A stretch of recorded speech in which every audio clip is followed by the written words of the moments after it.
जहानाबाद में आज विधि व्यवस्था की समीक्षा करने आया हूं और कल बड़ी संख्या में छात्रों के द्वारा प्रदर्शन जो किया जा रहा था उसमें ऐसे कुछ तत्व आ गए जिनके द्वारा उग्र भीड़ को उकसाया गया और उसके बाद पथराव भी हुआ। कई पुलिसकर्मी घायल हुए हैं।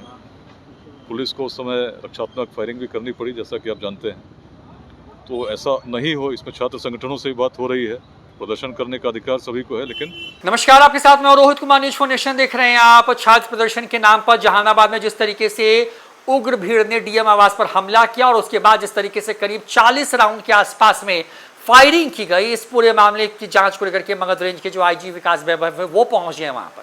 विकास वैभव जब पहुंचे तो उन्होंने साफ कर दिया है कि छात्रों को अपने अधिकारों को लेकर के प्रदर्शन करने का अधिकार तो है, लेकिन नियम तोड़ने का अधिकार नहीं है। शांतिपूर्ण जो तरीका है उससे प्रदर्शन करने की अनुमति संविधान उनको देता है, लेकिन अगर कानून हाथ में लेंगे तो विधि सम्मत कार्रवाई की जाएगी। आपको बता दें कि 3 दिनों से जो है बिहार के कई जिलों से इस तरह के विरोध प्रदर्शन की जो तस्वीरें वो सामने है। सबसे पहले बीते बुधवार को पटना में जो है बड़ा प्रदर्शन किया गया। बड़े हिस्से में जो है तमाम जो छात्र संगठन हैं या जो छात्र हैं वो लोग जो है वो प्रदर्शन करते हुए आगे बढ़े।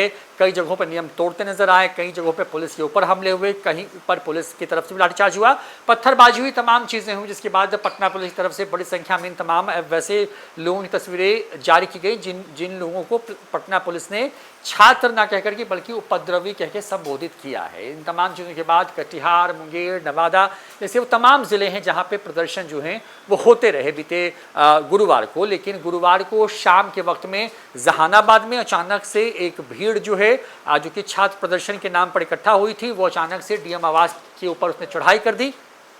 उसके बाद वहां पर जब उनके पत्थरबाजी हुई, दोनों तरफ से सुरक्षा कर्मियों की तरफ से भी जो है कई राउंड गोली चलाई गई। जानकारी के मुताबिक करीब 30 से 40 राउंड जो है वो फायरिंग की गई। हालांकि इसमें कई पुलिस वालों के घायल होने की खबर है, कुछ स्थानीय लोगों के भी घायल होने की खबर है। इस पूरे मामले में भीड़ को उकसाने को लेकर के करीब 15 लोगों की जो है शिनाख्त की गई और उसी को पुलिस ने डिटेन भी किया है। ऐसे में आईजी विकास वैभव जब पहुंचे जहानाबाद तो वो क्या कुछ कह रहे हैं अब आपको सुनवाते हैं। के आवास पे हमला किया गया है, पत्थरबाजी हुई है, इस घटना को किस हाथ पीछे थोड़ा सा इधर दूरी बनाइए, सर 2 बार कर लेके सर नहीं हो जाएगा सर। जहानाबाद में आज विधि व्यवस्था की समीक्षा करने आया हूं और कल बड़ी संख्या में छात्रों के द्वारा प्रदर्शन जो किया जा रहा था उसमें ऐसे कुछ तत्व आ गए जिनके द्वारा उग्र भीड़ को उकसाया गया और उसके बाद पथराव भी हुआ। कई पुलिसकर्मी घायल हुए हैं। पुलिस को उस समय रक्षात्मक फायरिंग भी करनी पड़ी, जैसा कि आप जानते हैं। तो ऐसा नहीं हो, इसमें छात्र संगठनों से भी बात हो रही है। प्रदर्शन करने का अधिकार सभी को है, लेकिन विधि सम्मत करें, विधि विरुद्ध नहीं करें। ऐसे सभी संगठनों से बात हो रही है ताकि इस प्रकार की दोबारा पुनरावृत्ति नहीं हो। पुलिस को भी सतर्क किया गया है और जिला प्रशासन पूरी तत्परता के साथ किसी को समस्या नहीं उसके लिए प्रयास कर रही है।